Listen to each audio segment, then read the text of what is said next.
Okay, we can get started as people are coming in. I'm Emily Hughes. I'm the head of marketing at Mobilize. Thank you for joining us today.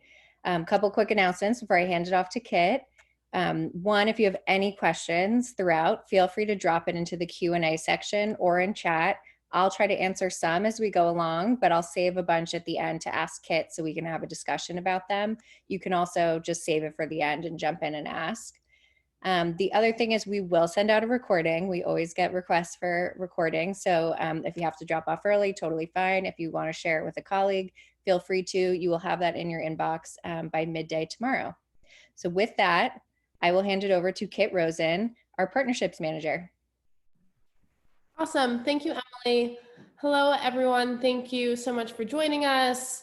Emily and I and our whole team have found that these webinars have been a really awesome way to connect with all of you throughout the last couple months, be it conversations that we would have had at conferences or happy hours or networking events, and just having the opportunity for us to present, but more importantly, for you all to write in your questions. We find that you all each really learn from each other when this is as active of a conversation as possible. So as Emily said, I'd really encourage you to use the chat bot to write in any questions or comments you have throughout.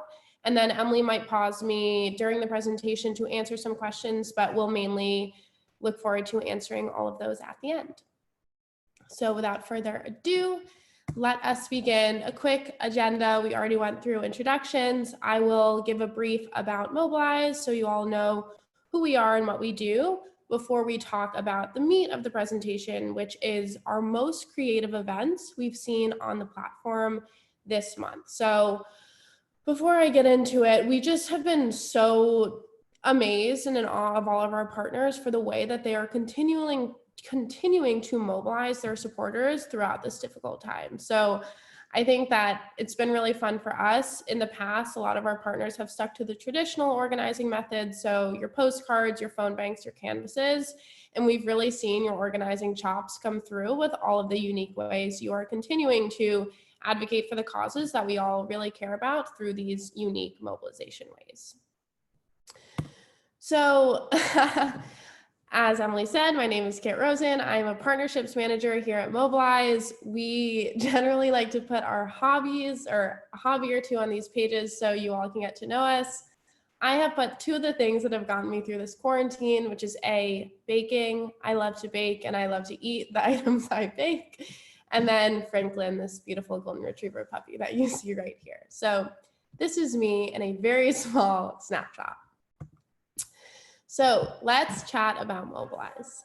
So before I actually get into any of the numbers you see on the screen, I like to start off by just talking about why we exist and the value we bring to all of our partners every day. And that's because we see the value in all of your supporters. So whomever you are on the line, whether you're an issue-based advocacy group, a community organizer, a fundraiser, if you're engaging in Get Out the Vote, we really believe, and what we've seen is that your supporters are your most important resource. So they are the ones that are going to help you move the needle, whether that's in enacting legislative change or getting out the vote or raising money. So we want to stay humble and know that behind the scenes, the organizers, the fundraisers are doing the best they can, but our supporters is really where all of our power comes in and where that organizing muscle shines through. So that's why we exist. We want to help you nurture those supporters. We want to help you grow that list of supporters and really maximize the value of each and every one of those supporters. I keep saying the word supporters. You can think of them as volunteers, as donors, as advocates, whomever it is that cares about your organization and cares to stay involved. So if I could direct your eyes to the screen, as we say, supporters are the key to unlocking your mission, whatever that is. A couple of fun facts that we like to advertise is that supporters who volunteer their time are 2 times more likely to donate. The reason we bring this up is because we see that a lot of folks are hesitant to ask their volunteers to make a donation, but we would encourage you to not be hesitant. If someone is willing to spend a couple hours of their Saturday with you, to spend 2 hours on a Zoom call, they're probably likely to pitch in $5, $10, $20 as well. We track all of this on the back end, the conversion rate from if I sign up to Canvas, do I then go ahead and to donate? So that's where this data comes from. We also track the value of a volunteer shift. So the things that go into this are everything from advertising, if you're running targeted digital ads, to your organizing staff who is actually doing the manual labor, to all of the other expenses. Every single volunteer shift. So I sign up to phone bank for 2 hours, that costs your organization about $21. We are constantly doing whatever we can to obviously decrease that cost to you. Loyal supporters help you grow your list, saving you millions. What this is alluding to is our social recruitment feature and the success that we've seen through social recruitment. So especially during this time of quarantine when folks are really craving social interaction, we saw that just in the last month, 21% of RSVPs on the Mobilize platform, so whether that's RSVPing to volunteer, RSVPing to a Zoom advocacy training, 1/5 of all signups came from social recruitment.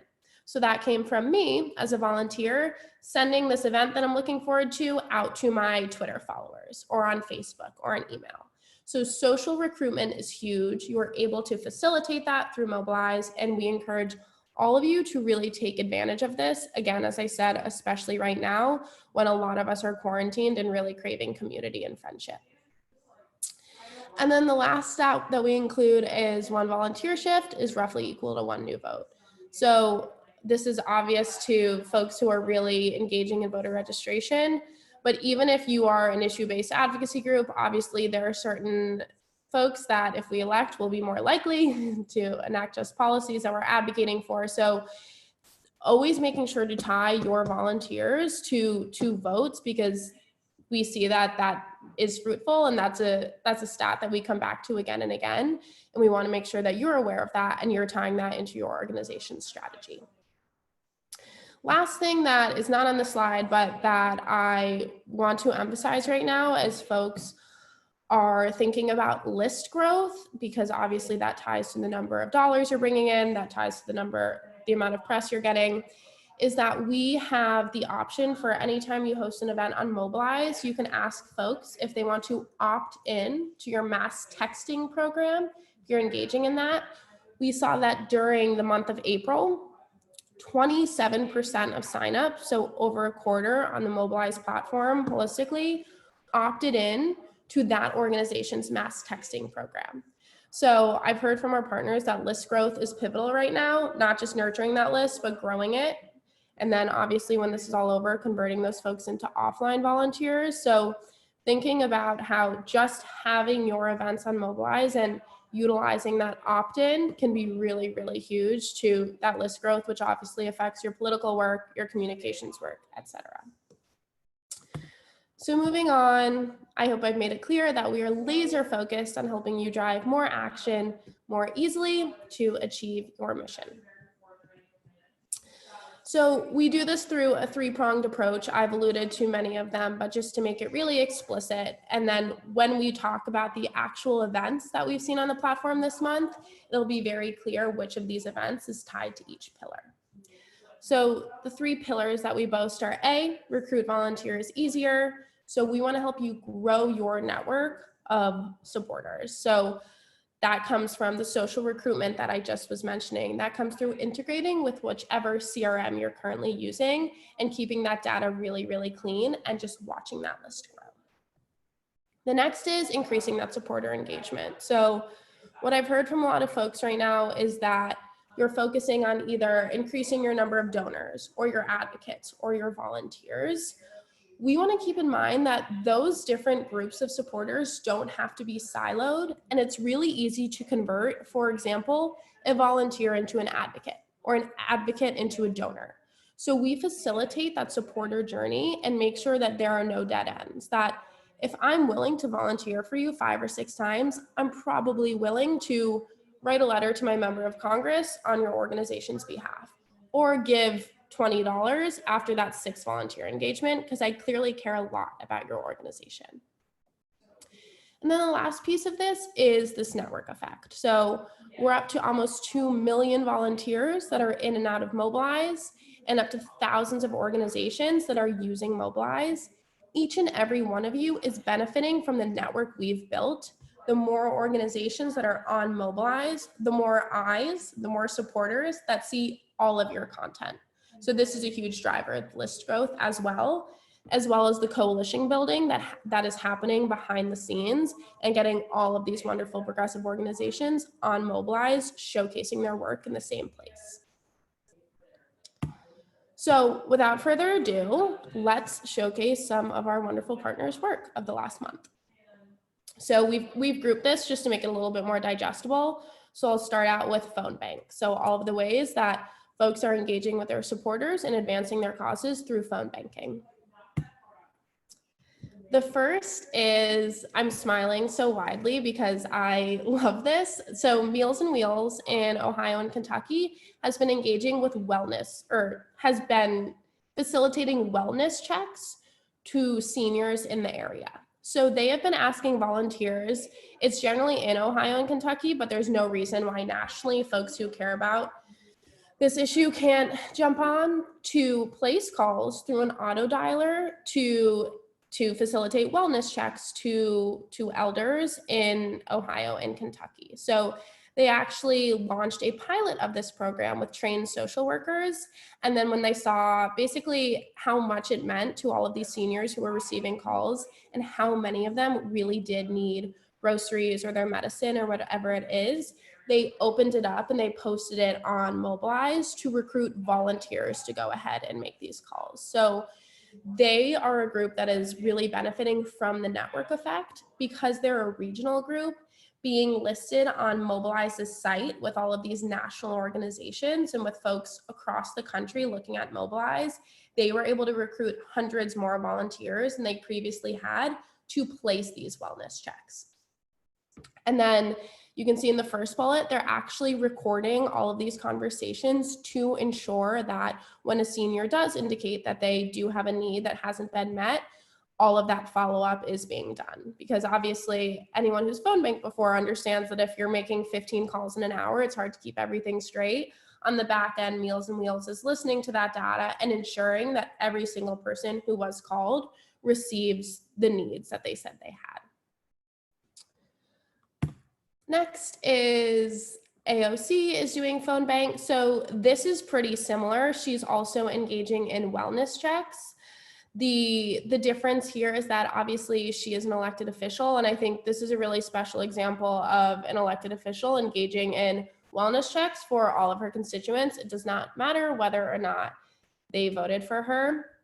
The other thing is she is hosting this event, there's an event if you go to her actually Mobilize feed in both English and Spanish. So if folks know that they're a native Spanish speaker and there are obviously Spanish speakers in her district, that they can actually sign up for that phone bank, and then they are shown the list of folks who are more comfortable speaking Spanish. So making sure that every single person is reached in the way that is, of course, most accessible to them.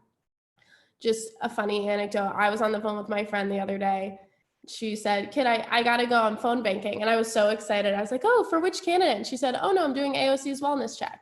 And I was like, you signed up through Mobilize. I don't even know if she realized that. So that was really fun for me to hear.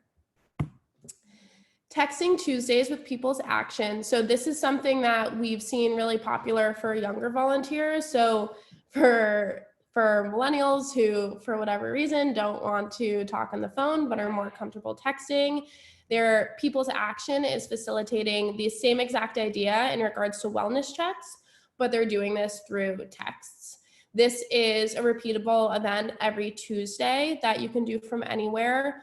The reason I bring up its frequency is that I've spoken with a couple partners lately that were previously hosting evergreen events, which means that at any given time of the day, I can place a couple texts.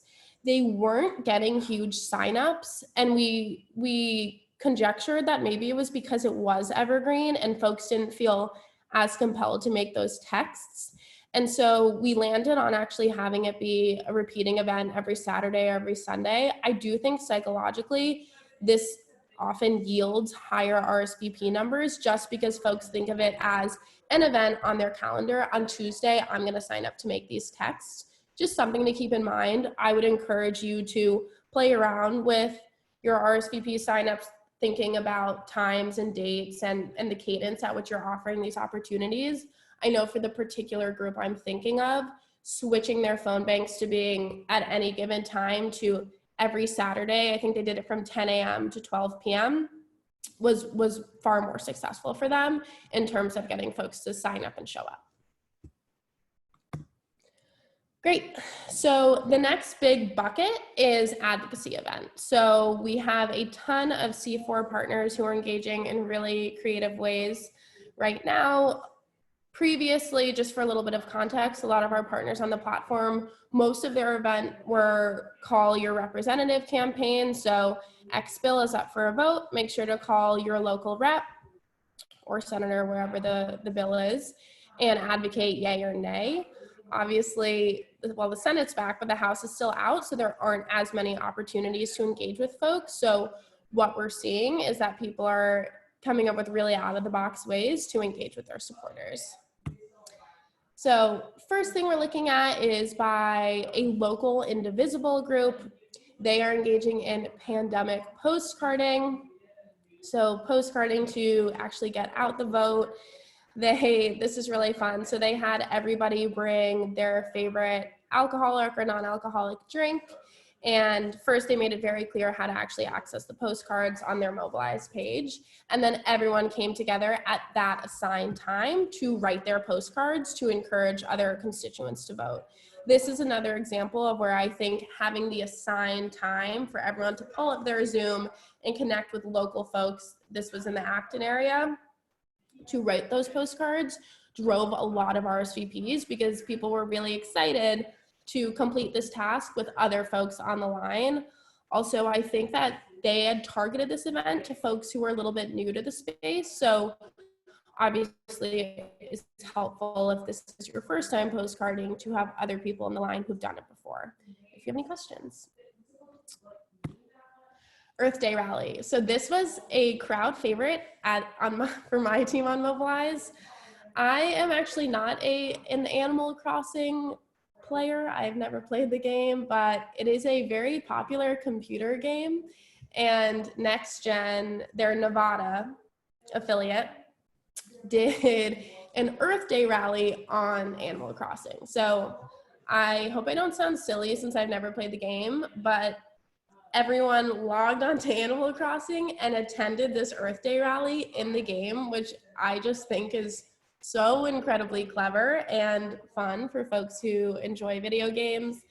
And then obviously this targets a certain demographic. So for younger folks who are just dipping their toes in the advocacy space and like video games, this was a really low barrier entry way to involve those supporters. I would assume that a lot of list growth happened for NextGen Nevada from this event.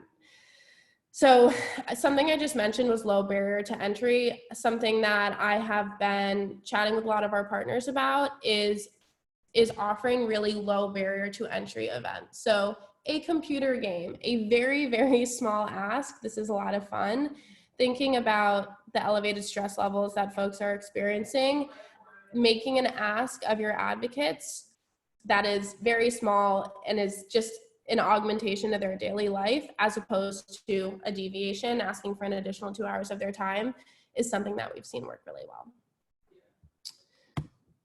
Share your story with Feeding Texas. So Feeding Texas has this wonderful, I think they call it a community stories team. I can't remember exactly, but they, when we're not stuck at home, they collect stories from folks who are picking up food from local food banks or sitting down for a meal at a food shelter. And then they aggregate those stories with obviously the storyteller's permission, and then bring those stories to the Texas State House when they are in session. And sometimes they even bring the people themselves to give voice to those stories. This is something that has been pivotal to their advocacy work in the past and really successful in the past. So my contact there called me and said, I don't know how to do this. We're not meeting with these folks in person anymore. Food insecurity is up 60% in the US. There are so many stories to hear and to tell to our local legislators. How do we get those stories?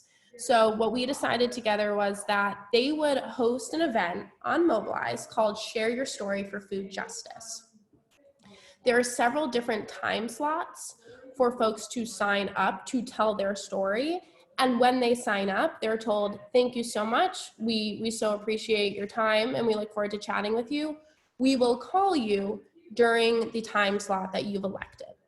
So if I sign up for 11:30 to 12, I receive a notification that our lovely contact at Feeding Texas will call that person at 11:30.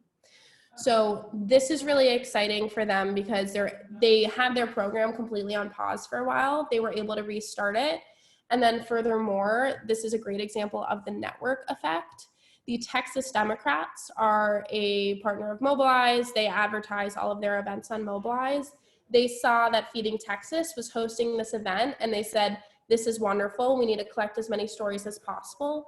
So the Texas Democrats started advertising Feeding Texas's event on their Mobilize page. So the ability to advertise each other's events is completely built into the platform. It's not an additional cost. We want you to do it as much as possible. So this is an excellent example of really creative advocacy and also the ability to cross-promote each other's events. Here is a digital rally. So this is really fun. Similar, well, I guess it's not that similar to the Earth Day rally on Animal Crossing. This was a rally of folks, but over Zoom, not on a video game, that brought together really exciting guest speakers like Stacey Abrams and Reverend Dr. William Barber II.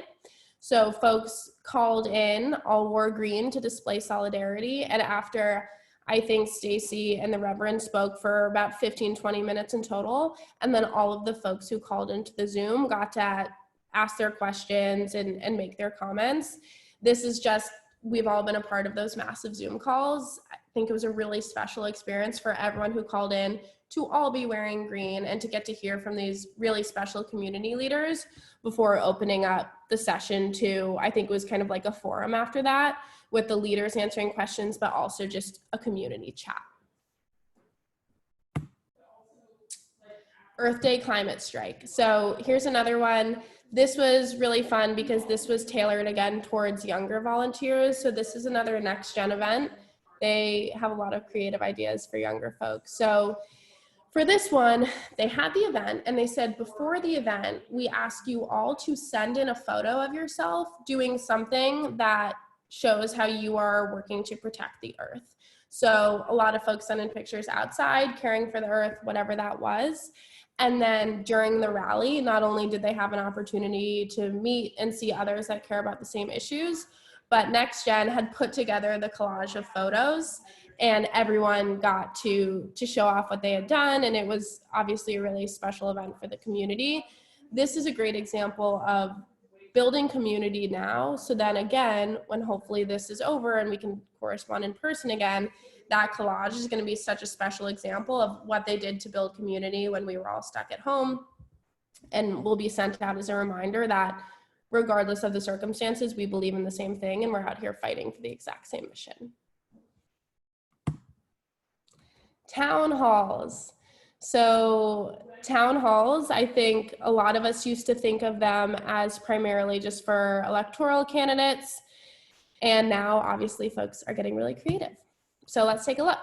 So the Flint Roundtable, in conjunction with Michigan Organizing Together, held a roundtable discussion through Twitter. So this was really successful. I sat in on it. And basically folks were shooting comments and questions to the correct Twitter tag. And then folks were rapidly answering and liking each other's texts and tweets and commenting. So this was really clever, because people love Twitter. My friends at work like to say Twitter broke my brain because we're so addicted to Twitter now. So this was excellent because it facilitated a conversation, not just between the organizers and the supporters, but between supporters.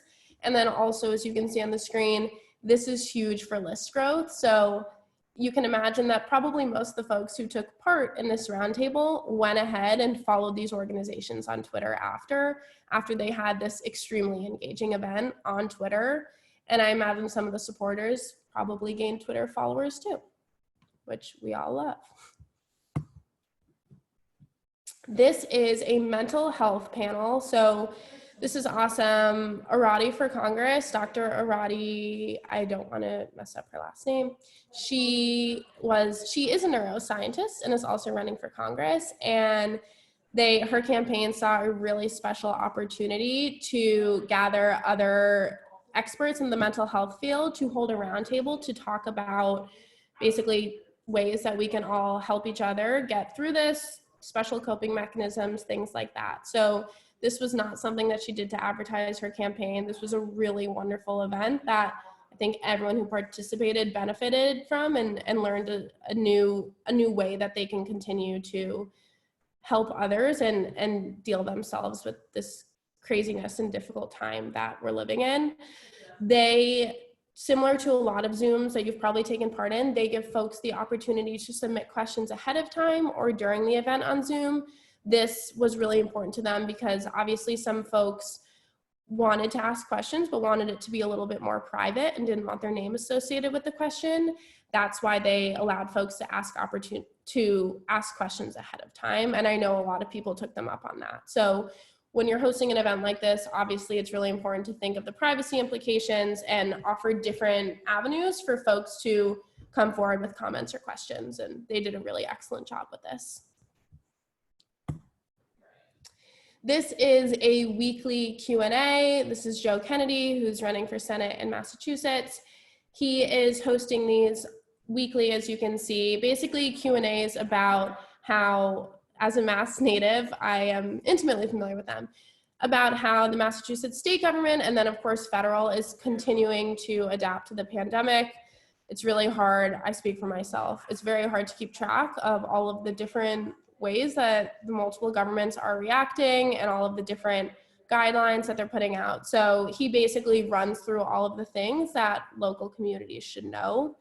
The other thing he's doing, which you can't tell here, is he's actually hosting these Q&As by regions of Massachusetts. So even though most of the laws are the same, at least in Massachusetts, or the guidelines are the same, it makes it feel a little bit more like a neighborhood roundtable the way he's doing it. So basically Wednesday might be for Western Mass, and then Thursday might be for Eastern Mass or the Cape or whatever that is. So that's something that we've seen, whether it's Q&A or a town hall, even though these events are virtual, hosting them tailored to a particular region or neighborhood can also help with attendance because folks just feel like it's more tailored to them.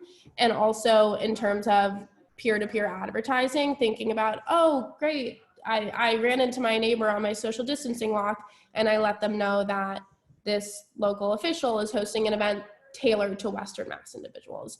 Just psychologically, I think that is very helpful with RSVPs and with getting constituents and supporters engaged.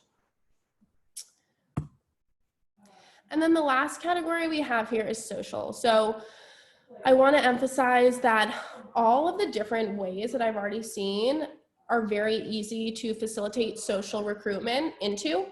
We do that really easily on Mobilize, and as I said, 21% of all RSVPs come from social recruitment. So this does not mean that the next events I'm going to show are the only ones that are facilitated by social recruitment channels. These are just the ones that are specifically tailored to forming, as I said right here, forming strong bonds to your cause, your candidate, and other supporters. This is a Netflix party. So I actually personally am not taking part in a Netflix party yet, but I've heard wonderful things. They launched this extension by which you are able to watch content on Netflix with folks who are obviously not in the same room as you and communicate either through Zoom video or probably through Google Hangouts or through a messaging forum. So NextGen advertised this carbon pollution solutions video. It's actually a documentary, as you can imagine, and then facilitated a conversational forum alongside the documentary. So I thought that was really clever. I've been to, in a past life, many different documentary forums, then after the director will come out and there will be a really awesome opportunity for Q&A. NextGen is facilitating the exact same thing. And it's A, social, we're all watching a movie, and then B, just a really awesome community building social event. Life Aid Yoga. So Know That Alone is a really wonderful organization based in California that focuses on suicide prevention, specifically in the veterans community. And they do a lot of that through sport. So they host a lot of 5Ks, 10Ks, bike rides because of the positive effect that they've seen sport to have on folks. So they're hosting these free yoga sessions on Zoom. So it's a yoga instructor, a yogi that volunteers a half hour or an hour of their time to host a completely free Zoom class. This is A, obviously yoga has a lot of wonderful benefits for stress relief, but B, this is another community building event. So you're all seeing each other on Zoom, feeling a little bit awkward and silly, learning these new yoga poses. They've gotten a really excellent reception for these events. They've done a couple other more physical events on Zoom. And then at the end, obviously, they take the opportunity to share about their wonderful work and specific information about how they can help veterans who are at risk right now during this really difficult time. Game night. So I have participated in way too many of these, but I don't think it's going to stop anytime soon. Games are making a comeback. They're really fun at the end of the day. This congressional candidate hosted a game night.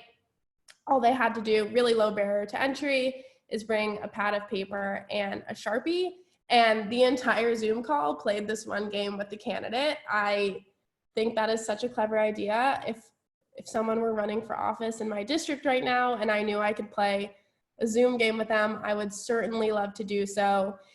And again, this isn't really making an ask of anyone. You're offering this to them. Come play a really fun game with us. And of course, it gave the candidate the opportunity to show their more human side and connect with constituents. And then the last example I'm showing, we love animals here at Mobilize. And we saw that the DNC hosted a Fur Baby Friday. So they encourage anyone who wanted to come to join the Zoom call and bring their pet. It was very simple and wholesome. There was really no agenda for the call. It was just a very comical Zoom screen with about 50 humans and 50 very cute animals on laps or trying to jump off of laps or trying to eat their owner's hair or face. And this was extremely popular. I think at Mobilize, we might have our own Fur Baby Friday just because we all love animals a lot. So this is a mood booster. Again, this is not really an ask. This is an opportunity for folks to show off their pet and get a very good laugh, which I think a lot of these participants did. So that is the end of my roundup. Before we open it up to Q&A, I want to again thank all of you for your time today. And I want to say that if this sparked any thoughts or questions that you don't care to put in the Q&A, my email is at the end of this presentation, and we're always really happy to chat about obviously anything Mobilize related, but really if you have any ideas that you want to run by us, you want to figure out if it's technically possible or if we've seen it done and if it was popular, we are here for you. We want to help you advance your mission as quickly and easily and efficiently as possible. So thanks again. And with that, I will let Emily open up the Q&A. All right. We only had one question so far. What you missed, Kate, while you were speaking was nonstop chat about these amazing events people have good. or attended. Almost put us to shame, to be honest. They are so active and involved. So if you guys have questions, I see a couple coming in right now. We will get them asked, so keep them coming. Our first question was from Jackie. Kit, how can you get in touch virtually for those who have not registered to vote yet? They are looking for new voters. Great question. So a couple of things we've seen that, in my opinion, have worked really well for Get Out the Vote is we've seen a lot of state parties host an event on Mobilize that says either register to vote or indicate to us that you've voted. So what that means is your event will be posted on Mobilize alongside any advocacy or volunteer opportunities you have, and the call to action, so the button that says sign up, will redirect the supporters to the voter registration site of that appropriate state. So that's why state parties have done it so well. So it links to the Florida registration site or the Pennsylvania.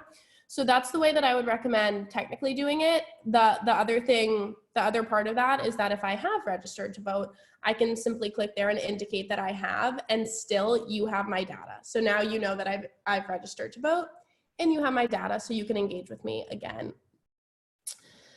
That's the best strategy I've seen. Jackie, if you're coming from a national organization, I would recommend just putting the appropriate sites and resources in the Mobilize event description so folks can sign up and then self-select into the site that they need to go to. And if you're hoping for any more tricks and tips, I'd be really happy to chat about that with you after the webinar. Kit, the only other question that has come in, also our amazing attendees are answering each other's questions, so we can just leave them here. I wish I could see that. I'm gonna mess up my computer if I change it. But the next question was, can any event be added to Mobilize? So my answer is yes. I feel like the caveat is we are a mission-driven organization that helps progressive causes and candidates advertise their work. So if that is where you are coming from, then yes, you can host any event that you're using to engage with your supporters on Mobilize. If you're thinking more about like technical holdbacks, then there really are none. You can make your call to action redirect to any other website. And if you're thinking that an event isn't actually totally political based, maybe it's just a Zoom community chat, you can 100% host that on Mobilize as well. Great. We also have a question about how Mobilize and Vote Builder work together for a congressional election campaign. Yes. So we integrate with VAN. That is our flagship integration. And about 20% of our total engineering team's time is devoted to maintaining that integration. So they work together quite seamlessly. And I would highly encourage you to leverage that if you do sign up for Mobilize. Any other questions? No, that was a great comment, Janet, but wondering if we have questions. Otherwise, I have one or two announcements I want to make. All right, well, feel free to jump in with a question while I'm talking. We can always backtrack. Kit, if you don't mind going to the next slide. Yeah, of course. So Kit's email is on here. Feel free to reach out. You also have my email without even realizing. I'm the one who created the Mobilize event that you signed up through to attend this webinar. So if you message the host, that's me. And both of us are happy to chat with you. The two things I wanted to mention was we are actually giving free access to our core platform to nonprofits and government entities who are doing COVID-19 relief work, and that is through June 30th.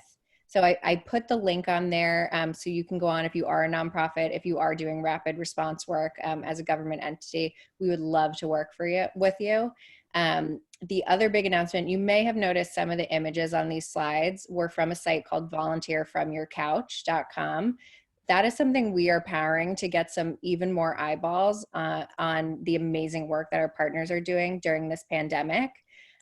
Anyone who signs up for this free access to our platform is automatically included in Volunteer from Your Couch. I see an answer right now that they're a congressional campaign doing active COVID-19 relief work.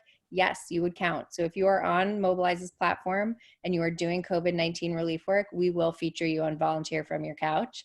We were announced in Fast Company. We have more press pieces coming up. We have thousands of visits happening each week. It's a really great way for us to kind of give back and feature the amazing work that our partners are doing. I'm going to backtrack completely because we had another question come in from Casey, and it's a great one. Is there a way to send or set up additional nudges to event signups? Kit, you want to jump in? Yeah, absolutely. Great question, Casey. So the short answer is that we are doing that for you. So one of our most popular pieces of the platform is the automated outreach that we send out on your behalf to any supporter who signs up for an event. So we actually send 3 different points of outreach. The first is an email with an e-calendar invite. The second is a text and an email the day before. And then the third is actually a feedback survey for after the event. So these save organizers a lot of time and ensure that your folks actually do show up. But if you even want to augment those points of automated outreach, you are able to send messages to all of your RSVPs straight from the Mobilize platform. And you can actually filter the recipients of that message by their RSVP status. So you can go into an event and you can send a specific message to everybody who has confirmed that they're showing up. And then you can even send a different message to folks who might have signed up but have not yet confirmed that they're showing up, just encouraging them to show up and telling them how much you'd really love to have them. Oh, we have another question coming. Oh, she just says thank you. All right, so we have a lot of questions. It seems like some of you are on Mobilize and using us. Some of you have maybe heard of us but aren't using us yet. If you want to get a free demo, just go to join.mobilize.us. There's a big button to get a free demo there. And it will likely go to Kit, to be honest. So you'll get to chat with her again. With that, just final statements. This is one of the most engaged webinars we've had. Thank you so much for your comments. It's really great to see you guys interact together and to hear about the amazing events you're hosting during this very crazy time. We're really proud to support you. And if you are going to join Mobilize, we are excited to get you up and running quickly. I think that's it. So thank you so much for attending. We will send out the recording soon, and everybody have a good rest of your week. Thanks, y'all.